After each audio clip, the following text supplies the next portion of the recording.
What's up, everybody? Welcome to Books by Adrian, live stream Sunday.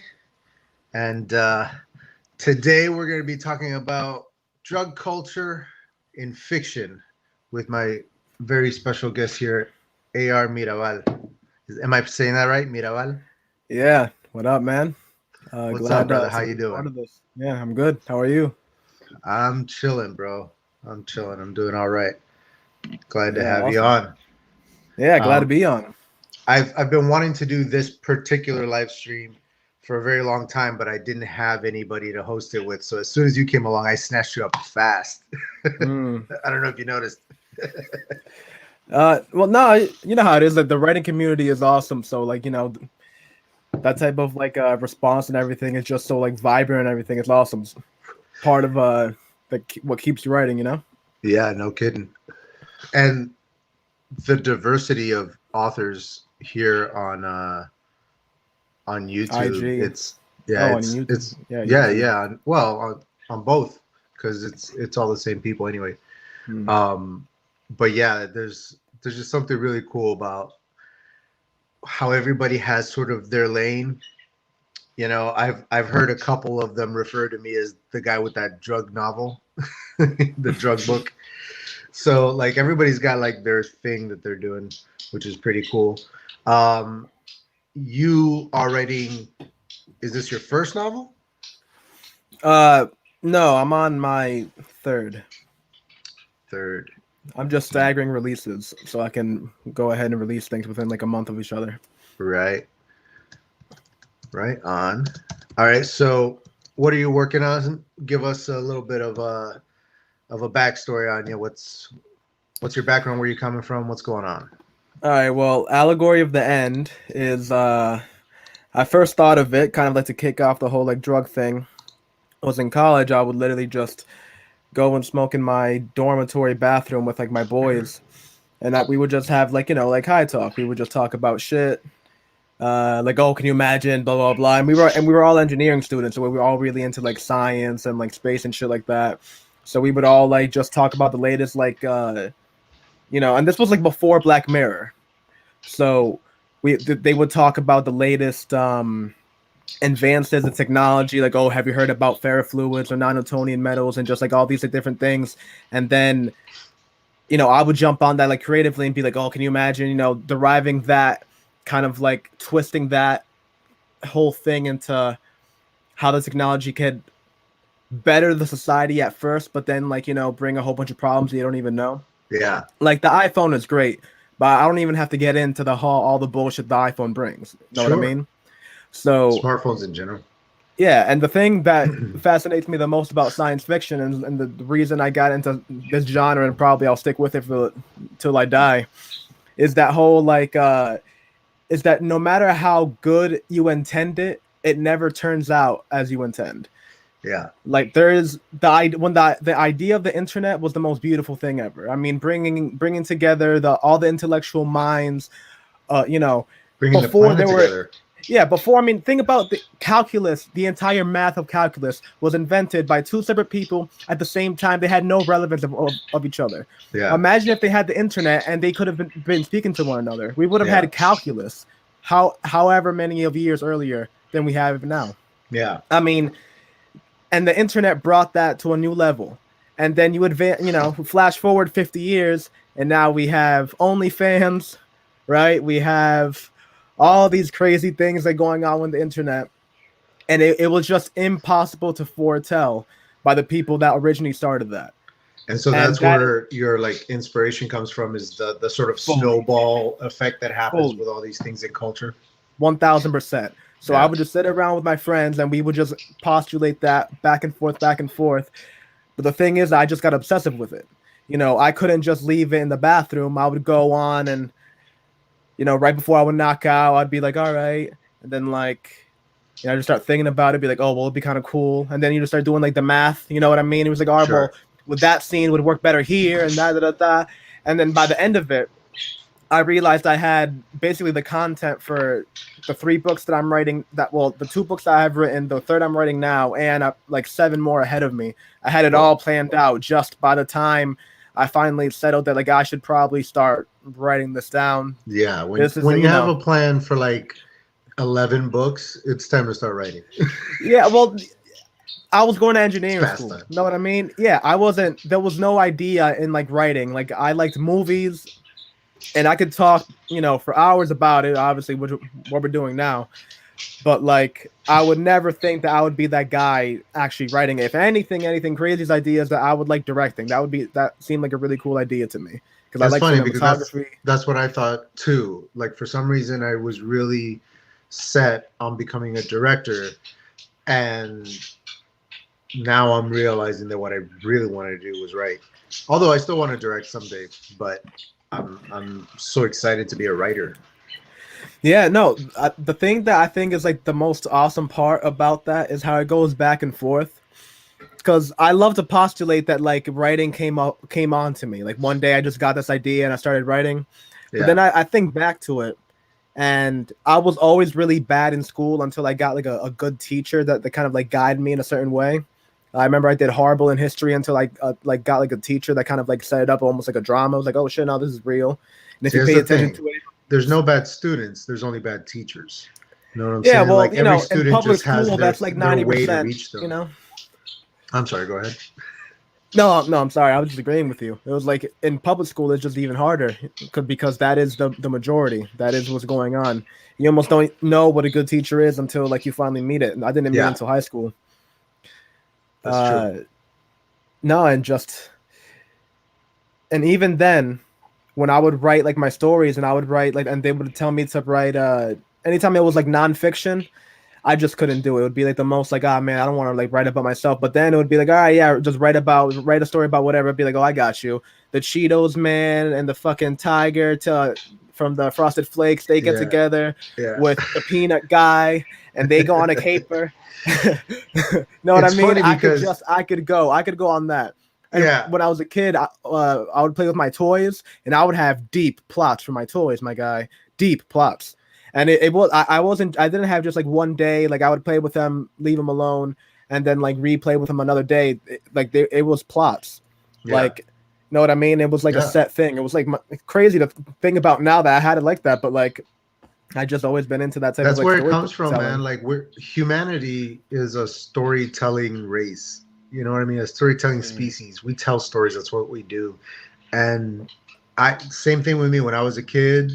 My friends or my cousins would come over. They would all bring their toys. I would have mine, and my room would transform into this magical world where, like, we would take the bed covers up on the bunk bed and make like a mountain range out of it.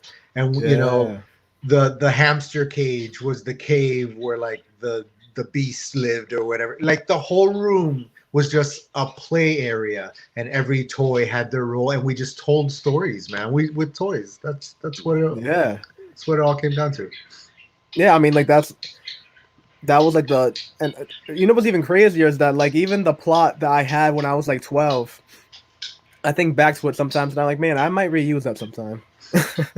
Yeah, Just man. one time, not as the A plot, not even B, maybe like C or D somewhere, like a little like Well, it's funny three because minute you were three talking about how chapter like blurb. when it's nonfiction, you kind of lose interest in writing it, but fiction, you go in.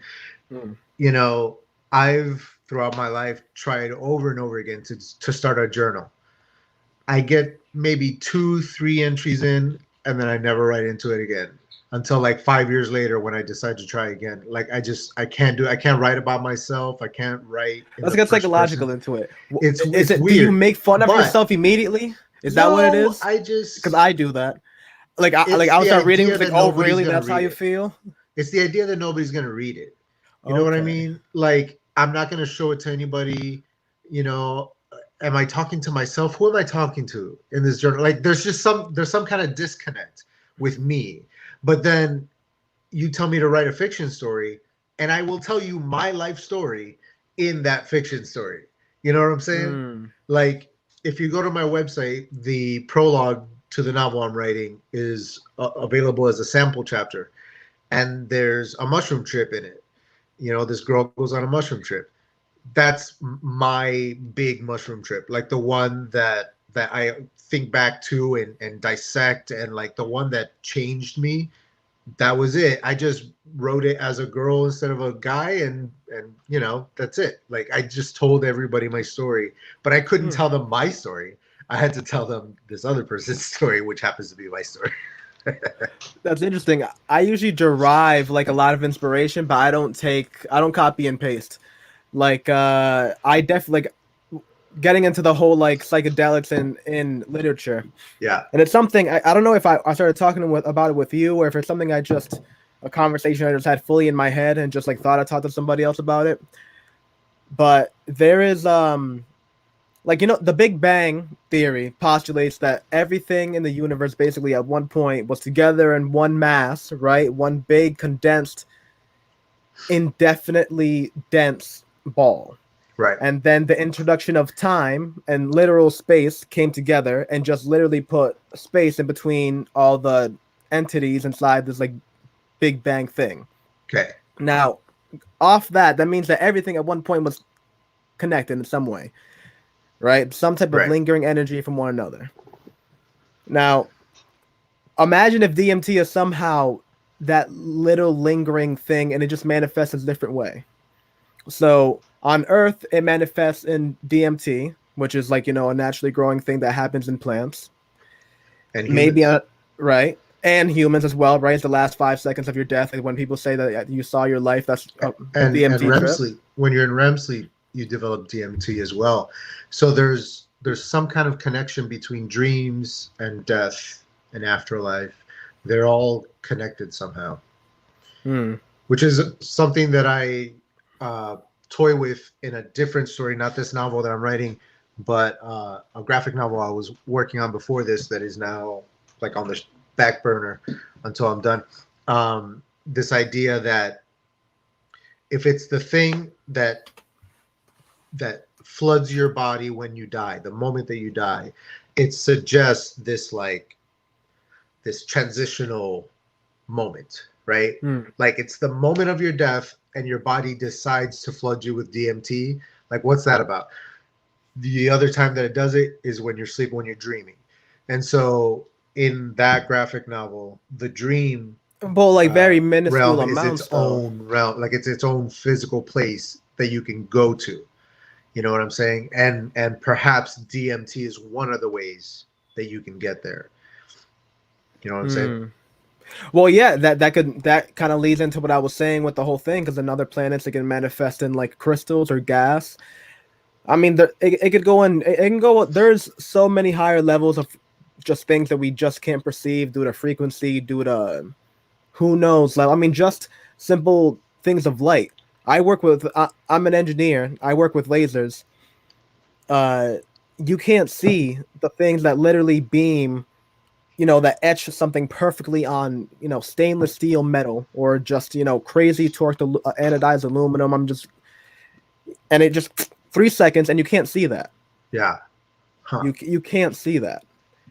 And that's just that's just common thing that you work with, a common day every day. You know, take that little bit, that little grain of sand, and just like throw that in the desert and consider how far we don't know about everything else. You know what I mean?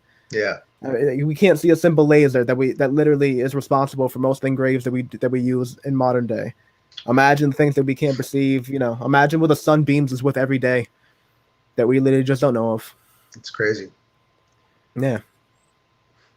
You know, and there's something to be said about our need to write about these things, because like, you know, I'm writing an adult novel. There's going to be murder in it, drug use as mentioned, sex, whatever. And if it's important to the story, it's in there. And, you know, I've already had a beta reader who like had trouble with the first sex scene, you know, and confronted me about it and asked me if it was necessary to go into all that. And my attitude with sex in stories is the same as my attitude with drugs in story and murder in stories. If it serves the story, number one, then it's important. And how does sex serve a story? Right. And number two, if it's a natural part of life, it's also important. You know, like sex in particular is this incredibly important thing that, I mean, it starts wars. Like, you cannot just cut away and act like it doesn't matter. It does matter. And the same is true for drug culture, in my opinion. And so, like, I'll read stories like, you know, in A Song of Ice and Fire, George R. R. Martin uses, it's a fantasy world, so he uses drugs that he's invented, that he's made up. Like, he has this blue drink that these wizards drink, and it makes them like trip out and see the future. And they do it so much, they're so addicted that their lips are blue. And that's something that he's made up. But at the same time, whenever somebody gets stabbed and they take him to the maester, the doctor, he gives them milk of the poppy. Mm-hmm. That's heroin. Like, he doesn't need to explain that that's heroin or morphine, if you prefer the, but that's what it is. And his characters have these fever dreams where they confront the darkest parts of themselves or see some sort of prophecy of the future. And that stuff drives his characters. You know what I'm saying? Like, you take drugs out of A Song of Ice and Fire, and it's a completely different story. So, I mean, if you pay attention, is there. Oh no, I'm sorry. Keep going. No, go ahead. No, because I was again just agreeing with you. If you pay attention, it doesn't even have to go into like adult. I've been watching a lot of just because like my nieces and family and shit. I watch like a lot of not even I'll watch it by myself. I like watch like a lot of animation and like kind of like more like kids like friendly type of shit. And a thing that you'll notice a lot, especially because I like trying to like teach my niece like the more nostalgic shit. You know what I mean? I'll show her like the cartoons from my time. Sure. And like you notice that like cartoons also like kind of follow the same type of structure that like sitcoms do.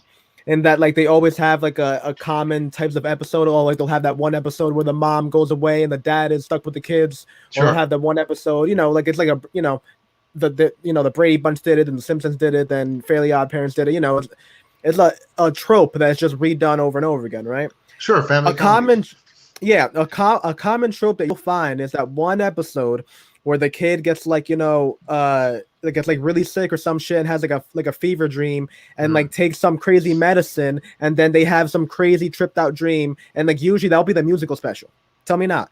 Tell me you can't think of many like G-rated TV shows that have that exact same trope. It doesn't even have to go into mature. It's a common thing. It's just that they're not, you know, she's not smoking a joint. She's not fucking sniffing something before the episode. So you don't think it's drug related, but it is. I mean, just think about Alice in Wonderland. Alice in Wonderland, one of the most famous like children's stories is that's just about tripping balls the whole time. But even then, it's kind of crazy how like things like get distorted. Like, did you know that the guy that made the Wizard of Oz, like he vowed to his death that it was a real place, that he was not making it up, and it was a real place, and that you simply couldn't see it because people like you know, the whole like imagination thing and like, you know, the whole perceived whatever the hell. Yeah. But he was like dead set on it till his death, and he wrote like 70 something books about it. And obviously, I mean, it's of the cult status. There's like people that really believe it. I mean, you know, never know, I guess. But it's pretty interesting because, like, I mean, that to me, not knowing the true story, that sounds to me like he had some pretty significant trips and believed what he saw, or just demons, right? It could just be like you personally, the way you perceive life. Like that's what you were saying before. It could just be, you know, just. Yeah. Like, have you ever met a person that's ultra paranoid? Sure. Tell me that's not most stoners. Yeah, you tell me they're not in a constant trip, even without like drugs. That's a constant trip, just looking around always. Yeah. The people who are conspiracy theorists about everything, like, really make me sad, to be honest with you. Like, there was this guy who he was like our IT guy at a place that I worked. And he just thought that everything was a conspiracy, and you could not bring up any subject without him going, did you know that? And it was like, the last time I spoke to him, it was when Eminem and Machine Gun Kelly were having a little feud, Mm. and me and my buddies were talking about the tracks, and like just discussing them back and forth. And Yeah. dude just can't even let that go. He goes, they're both on the same label or whatever. It's all publicity. And I'm like, so what, man? Like, relax. It doesn't matter. Even if it's fake, it's fun. Relax. So, like, they make me sad because you can see that their wheels are turning all the time. They have no rest, and that's a trip of its own. You know what I'm saying? They're just stuck in a bad trip that they need to Yeah. get out of. It's weird. It's Yeah. I mean, a lot of things concerning. in life are like that. Yeah. Yeah, yeah, God. man. But man, going back to something you were saying, what do you feel about sex in literature? Because I don't think it's really that necessary. For most of the time, I think it's just showy. You made a pretty good point, though, I'll Again, be honest with you. if it's important to the story, meaning the plot, and the only like exception is if But it you may can not be allude to important to the sex. plot, but it's important to the How is character. right? But you can allude to it. You can have a scene where a character goes up, and then they go together, and they go into the room. The door Sure, shuts. You hear some sure, stuff, and then it shows, and they wake up. But absolutely. why is the There's scene no reason necessary? not to do that. There's also no reason that that's the only way to do it. See, the way that, for example, um, in my book, in the very first chapter that has a sex scene is chapter 5, Okay. and the Oh, you idea have multiple. behind it is that there's these two characters in this chapter who are in a place that they've never been before, and there's something very different about this place, and this place is affecting them psychologically, hormonally, in lots of different ways. And when the chapter starts out, it's very clear to the reader that the male character is in love with the female character. And it's also very clear that the female character has no interest in the male character. Okay. But through that chapter and through the different like situations that they go through where this place that they're in is affecting them and making them affecting their choices, by the end of the chapter she's into it and sleeps with him. And I don't have to like I don't have to sit there and explain every action of the sex scene until the end, until he climaxes or whatever. I'm not interested in making a porno, but it's very important that this act is even happening at all, because it was very clear at the beginning that it would never happen. And so Hmm. something has changed, and that act is the proof that something has changed. So that's an example of what I would consider a necessary sexy. You know what I'm saying? Something that actually informs the reader about something that they otherwise would not be informed about. There's another one in it, just to use Game of Thrones and A Song of Ice and Fire as an example. There's another one where um, there's a character that you're meeting for the first time, and she's this real like badass, just hard like pirate character. It's not Theon's sister, but she's this hard like pirate character, and she's putting on airs and being all tough in front of her crew. They're all men, so she has to go extra in order to keep them in line. But then when she's done with them and she goes back to her room, there's a dude in there who like attacks her, and you think that she's getting raped. And by the end of it, you realize that they're a couple, and that's how they do it. You know what I'm saying? And they do it that way where he fakes dominance because she has to be dominant throughout the whole rest of the day, every day, forever. And she likes these moments where she's not dominant. She Yeah. needs them for her own sanity. Hmm. Another example of a very important, sex scene. Yeah, that's And a pretty good again, you point. don't have to. you don't have to write the entire scene to the end. But I believe that as much as is important to the character and the development of the character, that's how much that you should use. And you shouldn't feel bad about it because people do that, man. Like people have sex. No, yeah. I like in chapter 4, I have a quick mention of it. Yeah. It's not like it's not even a mention. It's alluded to. You could like see it's more because it's from the point of view of the guy who was clearly losing in the whole ongoing altercation of the book. Gotcha. Well, of a part of the book, and he's just basically bitching and moaning to his girl, like just like running through the numbers, like, yeah, I don't know how the fuck we're gonna win. This is like impossible. We're gonna get knocked out.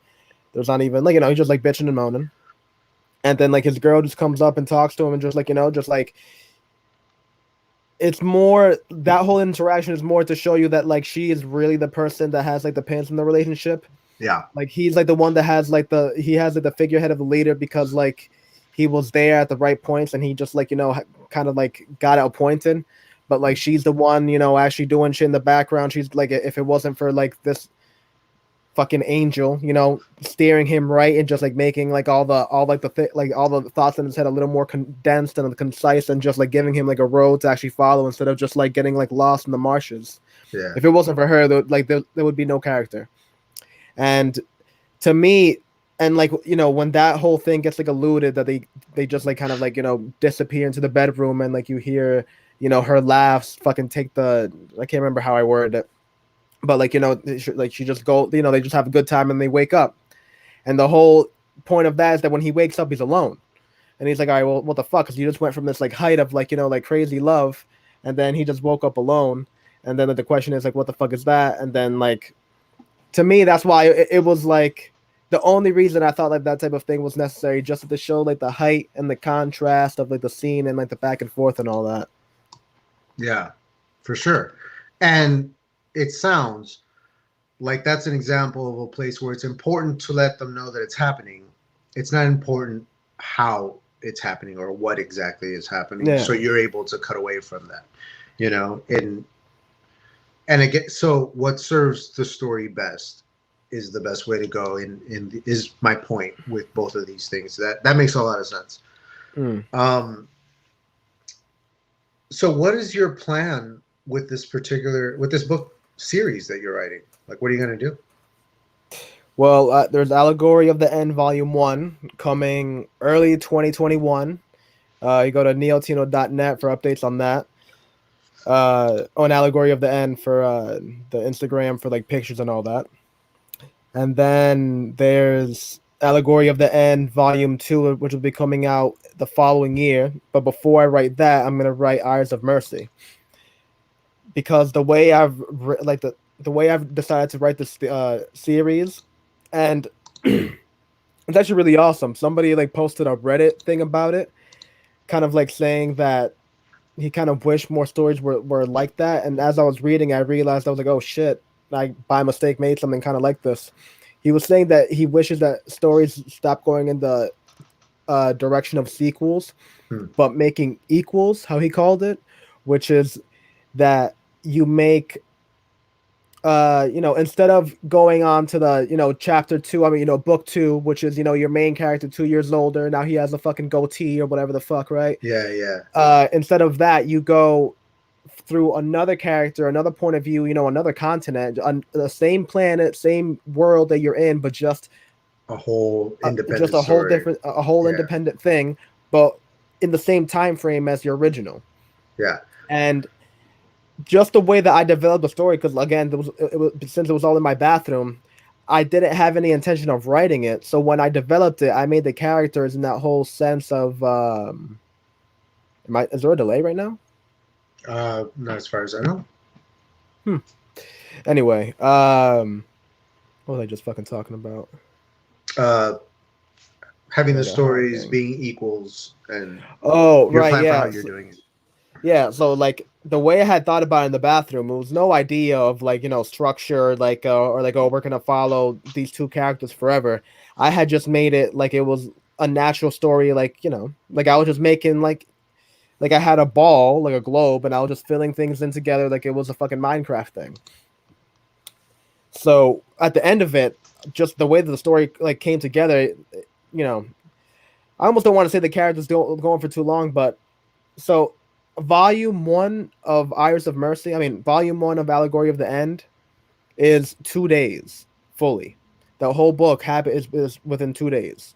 Okay. The second book after that is volume two happens within 2 months, and it ends, spoiler, with them in a black hole. So Okay. that's you already know what's up. Like and the first chat, the prologue talks about that, so you already know what's up. Beginning and So end, boom. it's pedal to the metal from the start. Then it sounds like. Not I won't say all that. But what I'm saying is that it's more to show you that the story is much more than the characters. The thing when you Okay. watch Harry Potter is that Harry Potter, when you take Harry Potter out of the Harry Potter universe, it's almost not even that fun. Even in the Fantastical Beasts or whatever the heck, they have references to Harry Potter. Like that's the thing that like people look for. Yeah, there Harry would be no Potter, story without Harry. there would be no story without Harry Potter. He is the entire, he is the sun of that solar system. Yeah. Everything else would just go out of place and not be connected. The reason I made it plotted like that is to give you just punch you in the mouth and let you know immediately that it is not going like this way. The story is much more than the two characters that you're being introduced to. And since I get to play with the idea of, layered realities and multiple dimensions, things like that, there is like the awesome solace that while you might not see like a happy ending now, you could and will see it within a couple of books when it goes into a different point of view, and a character by mistake has to flip into another reality, and they see, you know, in Allegory, Zako is the commander of the Legion. Jin, well, Aris is his title, is the rebellion leader, basically.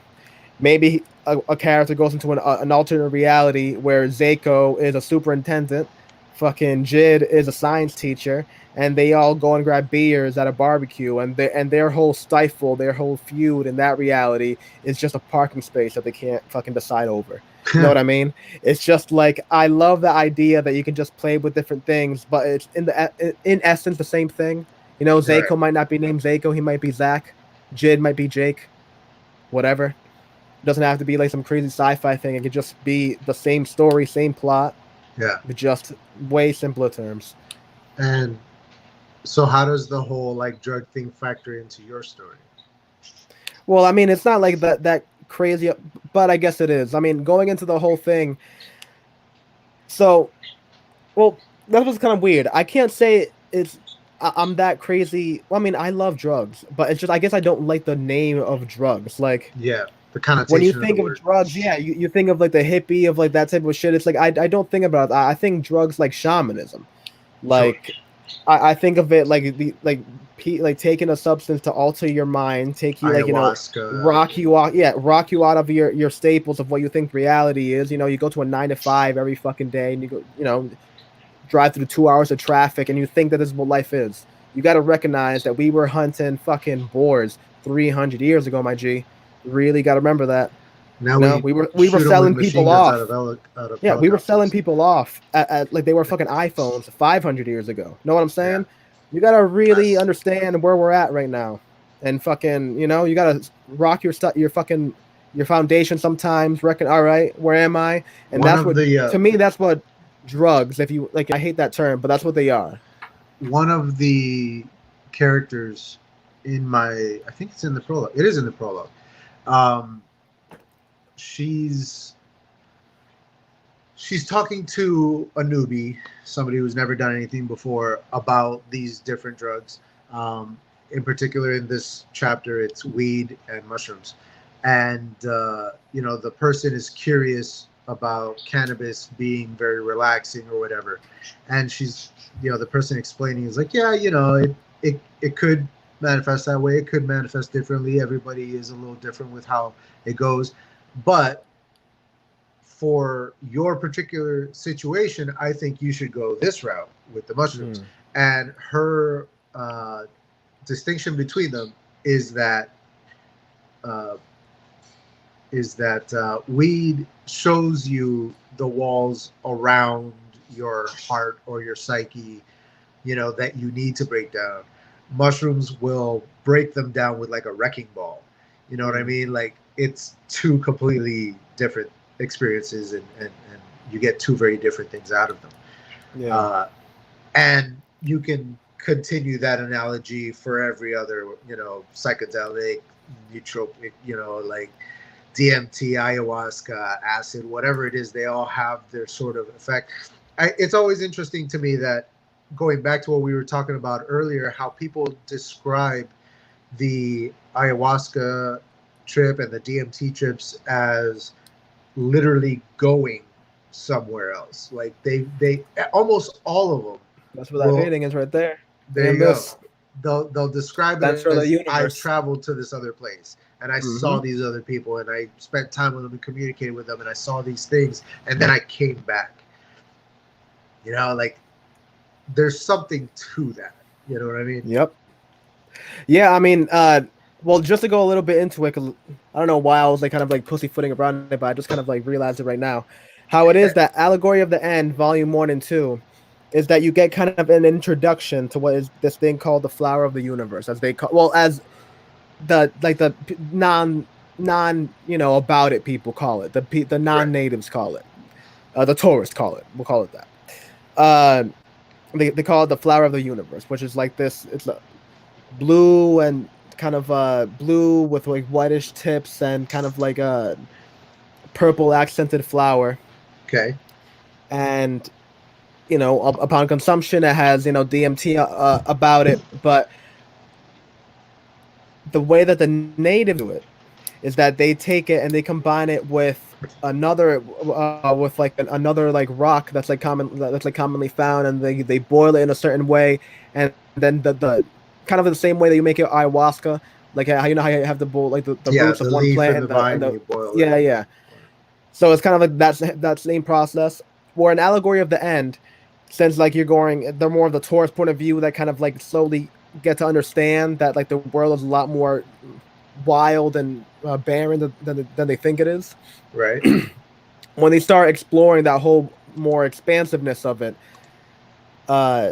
since they're just exploring the expansiveness of it, I should say, they only get to experience kind of like the I guess weed version of it, if you want to say. The weed version of the flower plants. Like it's not smoked, it's still digested, but it's extremely less potent. They still trip, but the reason why it's important in here is because there's a technology, as I say, everything that I do is sci-fi based, right? There's a technology that goes behind your ear in this universe, well, on this planet, that is called the relay. What the relay does is that at birth in this society, everybody gets a nanobot injection that regulates all health. It basically eliminated the need for doctors and hospitals and things like that, and even contraception, because part of the thing that they realized, and I won't realize how they described it or how they got to put it, that's like major plot in itself. But one thing that they got to in this society is, at this stage of society anyway, at this year, is that they have regulated birth, meaning everybody just in what they drink in the air is basically infertilized. I mean, so everybody's infertile, and to become a parent, you have to go and apply to it. Like, oh, I make X amount of money this year. Me and my wife are happy. We both want a kid. This isn't some drunken shit that we have to both rise up to the plate to. We both fully want this ahead of time. We're ready for it. You get accepted, and then you have a kid. Yeah. So that in itself, like kind of like how I'd structured it, is kind of got a lot of way of like a lot of it, like a crime, a good important, not, there's a good still a lot of it can go into like just soul of the person, but it got rid of a lot of crime just because a lot of crime kind of goes from poverty. So if you have parents that are both well off and everybody's kind of like well off and everything just kind of goes in a way. And obviously there's still staggers of civilization that people have like more stuff, but as far as eating and things like that, everybody's fine for the most part. Right. So the way that they just kind of keep going forward with that whole thing is, after you get the nanobot injection, there's a thing afterwards, like a kind of like a surgery, but very minuscule surgery. It can be done just like somebody can just like pop you in your behind your ear. to get the relay, and the relay, it literally is a relay for the nanos to basically structure them to take over your neurons. So it's AR integrated within your body, basically. So, let's say you're watching like a movie on an infinity screen. An infinity screen is kind of like a screen that interacts with the relay in like ways that just a regular 2D TV wouldn't be able to. So you're watching a TV, and let's say that you're with like six of your friends. You're all watching a movie. You're all in the movie, and you're all interpreting your own shit of the movie as you're watching it. Hmm. Understand what I'm saying? Like Like it's a virtual that, reality thing almost, like where it's but you're there. It's like a not virtual share. because virtual takes you out. AR is you're in it, but it's just augmented around your actual reality. I see. Okay. So yeah, extreme. Yeah, Almost hard almost distinction like on that. a hologram around you. And in other words, you're sharing a trip with your buddies In a through sense, yeah. technology. In Yeah. a sense, like, in a sense. So what happens is that when the kids take this trip, take this the flower of the universe, which is obviously an illegal substance, right? But they get it through some sneaky terms, like, oh, we got through our friends, blah blah blah blah. When they take it, it short circuits the relay without them knowing it. So Gotcha. they start perceiving that, because they never knew it, but the government had, since this is AR, right? This isn't virtual reality. The government was just kind of editing reality to make it seem better than it was. So when they had gotten rid of the relay, they started to realize and see their metro and their world for what it really was. And they started realizing, um, well, I don't want to go into it, but I guess the name kind No, of like yeah, will yeah. kind of give it away. Is there's a thing called a total replacement, and I'll let you find out what that means. But they start figuring that is kind of like a thing that's actively being done, and just they realize a lot of fucking, it just snowballs from there. But that is the Yeah. main thing, is that drug basically is what sparks the idea that, like, oh shit, I'm being like, the world that I'm in is not what it actually is. And then Gotcha. you have Eyes of Mercy, which is kind of not the sequel but the equal, which picks up from a character that you do meet in Allegory of the End, but you kind of like thought he's kind of back and forth. You think he's dead, you think he's not. Then you find out for sure what happens in Hours of Mercy, and he joins a clan of people that are the natives of this drug. What they believe in is that they're almost like, I developed them like the brewmasters, like, how like the like the Jackie Chan movie, The Drunken Master, that he would literally Yeah. just like drink all fucking day and just like, Yeah. duh. So I remember as I was watching that, like, when I was watching that, I was like, dude, I imagine how awesome it would be to have that with like a guy that was like, smoking a stogie. And that was like a joke that I had with one of my friends. But then I kind of turned that into this thing. So they're called the black, not iris black, literally because their irises are always black from tripping. And they believe in like a mental and body like unison, like nirvana unison, by expanding the mind as far as you can by ingesting higher and higher levels of the flower, Yeah. while also training your body and martial arts to the highest it can be. And they think that with higher and a high enough training in both, you can develop almost a premonition. So the same way that you can start like the whole oracles and like in past times, that basically just like people like tripping off and seeing like weird versions of the future. They Yeah. believe that you can take enough to basically start seeing just enough that like you're almost connected, that like you're not aware of it, but you're almost like your body is adapted almost like a little bit of a premonition. Almost impossible, but it's like their Jesus ideology to them. Most Gotcha. people don't achieve it. It's like the Buddha. Most people just kind of practice it. It's like, all right, we'll do it. But like that's they believe that is the highest level you can attain.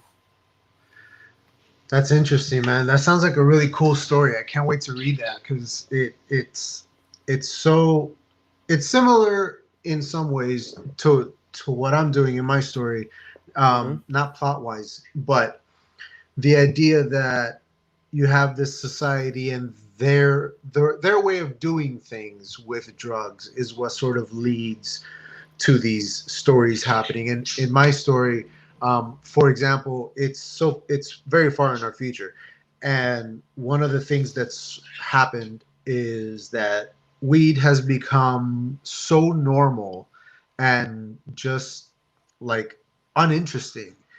It's cigarettes. You know, you see somebody smoking a cigarette, other than the fact that it's disgusting. Like you don't really think anything else of it.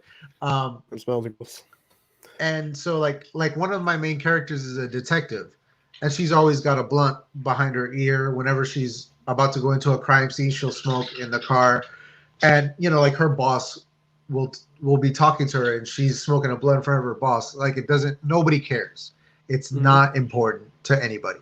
But there are some drugs that are illegal for very specific reasons. And so the juxtaposition between a society who's okay with one kind but not the other, which is the same as what's going on now. Society's okay with alcohol and tobacco but not cannabis. Like, it makes no sense. Like, why is alcohol okay? So like, I took that and sort of ran with it.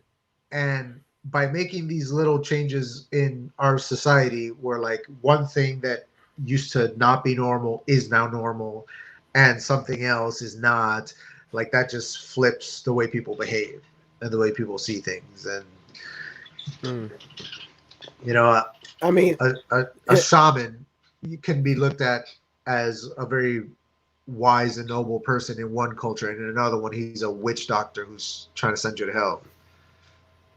Yeah, I mean, I'm telling you, and I think, but that all just comes from like paganism, really, because that came from when like, like the Catholics and Catholics and the Christians? No, yeah. Catholics came around, and they found all the native tribes, and they were like, "Oh, what are you guys doing? You're practicing not? Well, let me tell you, it's Jesus.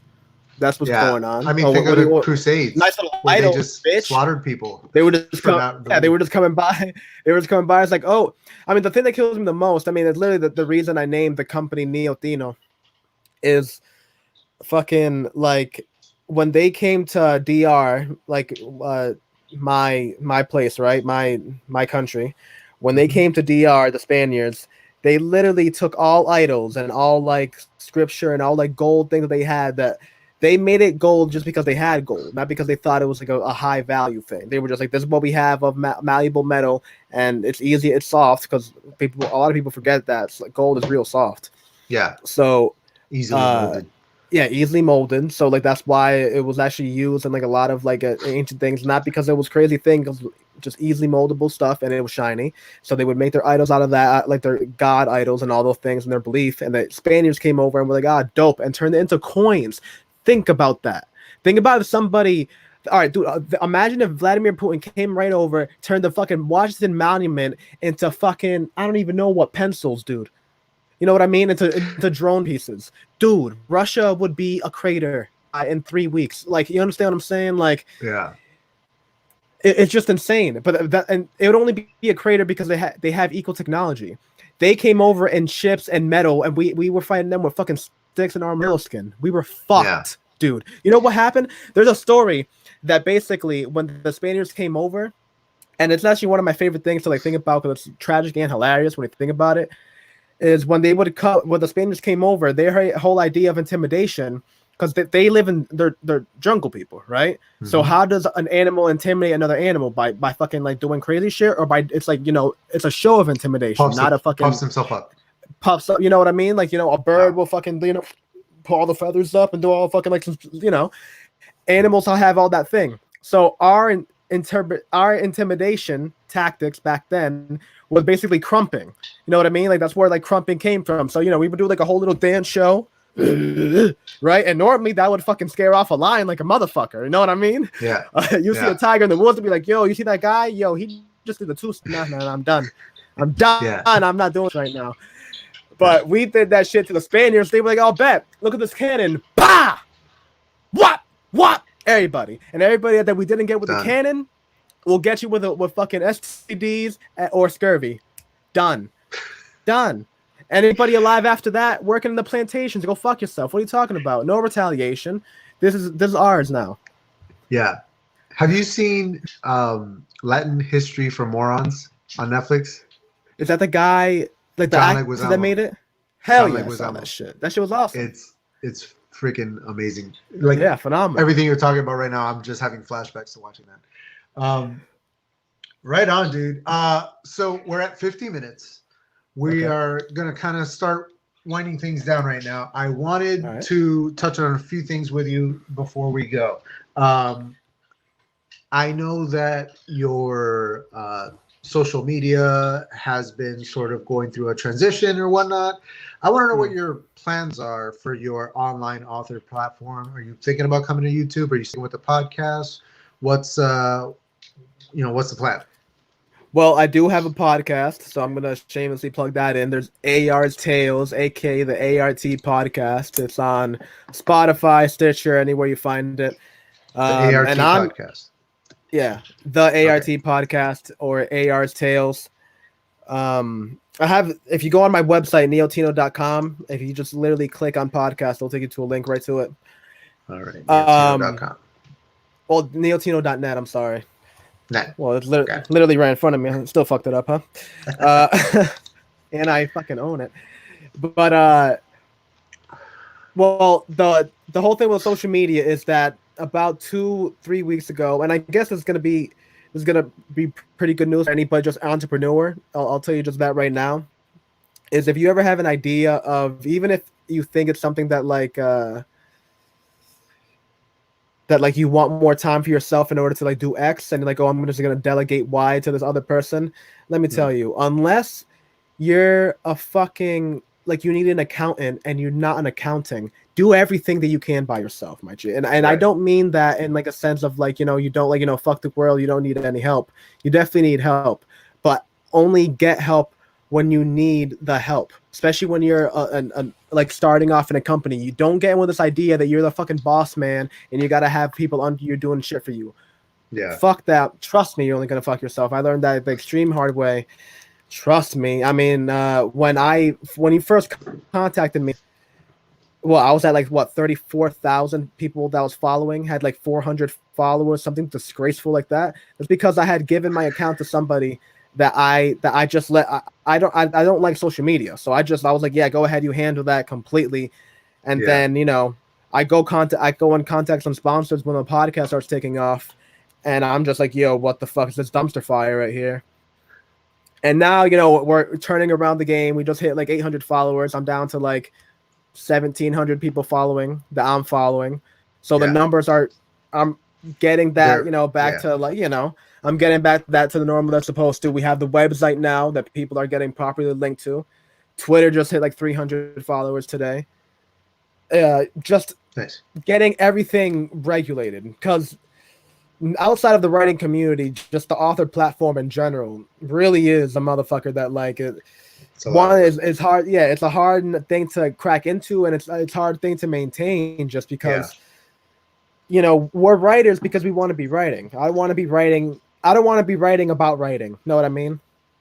That I can't tell you how annoyed I am when I go to tweet and I'm like, all right, I just want to be writing. Why am I writing about writing right now? This is insanity. Yeah. So part of you mentioned before we went live, and I kind of cut you off because I knew that we were going to talk about this eventually. That you wanted to sort of like take some cues from what I'm doing here, my setup here. I went through, not the thing with somebody running my social media, but I went through what you're going through, where when I first launched my author platform, I launched everything at the same time. I'm on Tumblr, Twitter, Facebook, Instagram. I'm on everything. And everything was tied together. And I had a schedule for posting stuff on everything. It was great. But that's a lot of work. And instead of writing, I'm doing all of that stuff. And what I found was that there are certain parts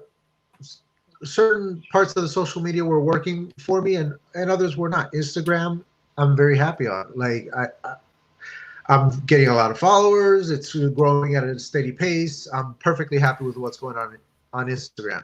I don't have sleep on Twitter, literally anybody. Honestly. Nobody's following me on Twitter. Nobody's following me. You got to get in there. Look, I felt the same way, but I can't. It was my third day. I'm telling you. Well, I started my Twitter like maybe a week and a half ago, and I'm at 300. Yeah, And that's great because Twitter's working for you, but Twitter doesn't work for me. Part of it is that anytime I log into Twitter, I feel like I just stepped into a hurricane. I can't make heads or tails out of anything. The feed is insanity. It's just insanity. There's too many people on Twitter. There's too many. Meanwhile, you know, what I'm doing on Instagram, I feel comfortable. I'm able to do it very quickly.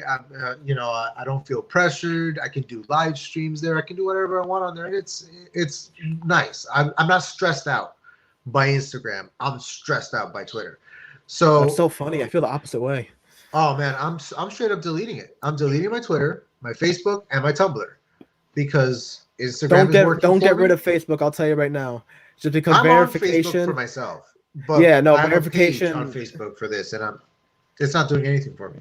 Okay, no. But keep it for verification. I'll tell you that because I got fucked over for with that. Oh, for verification. Yeah, no, I have because Instagram and Facebook is the same company. So when they want to verify, you know, when they want to verify you, it's fucking by Facebook. So the thing is, anyway, my whole point with all that is to find the things that are working for you that you are working with, and stick to those, and don't spread yourself too thin because you're supposed to be writing.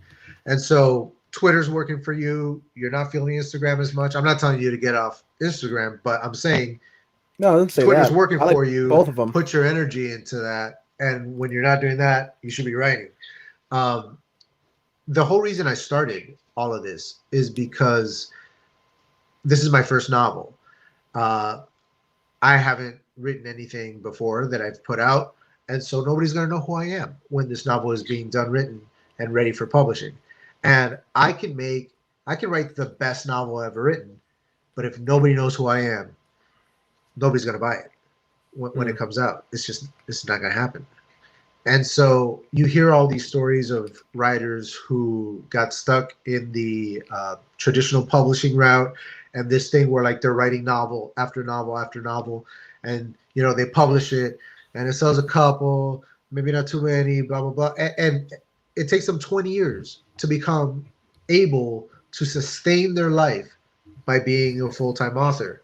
I don't want to wait 20 years or 20 novels or whatever it is. I want, once this book comes out, to be able to quit my job and just write for 6 hours a day or whatever it is. And that's my new job now. And the only way I get there is if I have an audience waiting for the book. And so I'm just trying to build an audience. I'm trying to reach out to people who are into the same stuff that I'm into, and letting them know that this book is coming and it's going to have stuff in it that they're going to like. You know? Well, yeah, I definitely believe in getting that audience, and I am going to be on YouTube too. It's just I'm editing all the videos that I have, all the interviews and whatnot, and then I'm going to just drop them probably in the beginning of right after Christmas, New Year's. Nice. So before we go, I do want to plug in one thing real quick. Yeah, go for it. So my sponsor is actually giving your listeners savings up to 61% off, actually, when you use this code special AR for let me get the thing over here. Yeah. Well, I'm wearing them right now. This thing right here, oneaudio.com. Oh, okay. The power of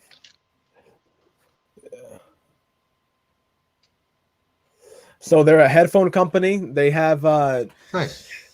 Yeah, they have like really good create. I mean, they gave like a whole bunch of knickknacks. They gave you like that. They these headphones that I'm wearing are from them. They sent it. I'm loving them. They go like over the ear. Both sides are like malleable and well, anyway, go to neotino.net. There's like a whole promo code. Special AR is the code you use at checkout, up to 61% off. Definitely recommended. And right on. You know, nice. Commercialism, capitalism. All right on. So the website is scrolling down below. Visit the website, everybody. Check it out. Check out his stuff. Check out that offer because that actually sounds pretty good. I could use some new headphones. No, dude, and they fucking gave me everything comes with an official little headrest too. Oh, that's cool. Actually, fucking, it's a real surprise. Put some on display. You Yeah, know, I'm telling you.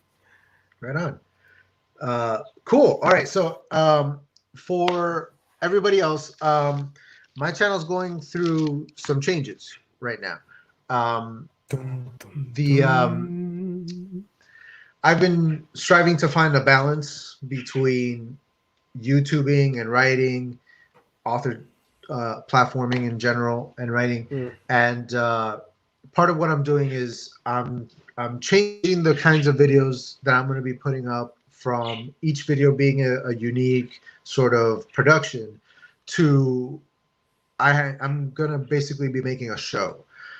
My channel will have a show on it, and this show will have an episode every 2 weeks or so, and it'll be made up of segments. And so every single segment will be fairly short rather than one long video, so that I can film them in any waking moment that I have, little moments here and there, record these little segments, and then put them all together later. So folks can expect some new videos coming up soon, but there's changes coming to Livestream Sunday as well, where it's going to be live while it's live, and then once the show is over, the stream is over, it'll be made a private video because I'm going to download it and I'm going to edit my animations into it and make it into a full production that I can re-upload. This accomplishes a couple things. Number one, it makes Livestream Sunday a little bit of an event. If you want to catch the live chat, you have to be there, because when I re-upload, the live chat won't be there anymore.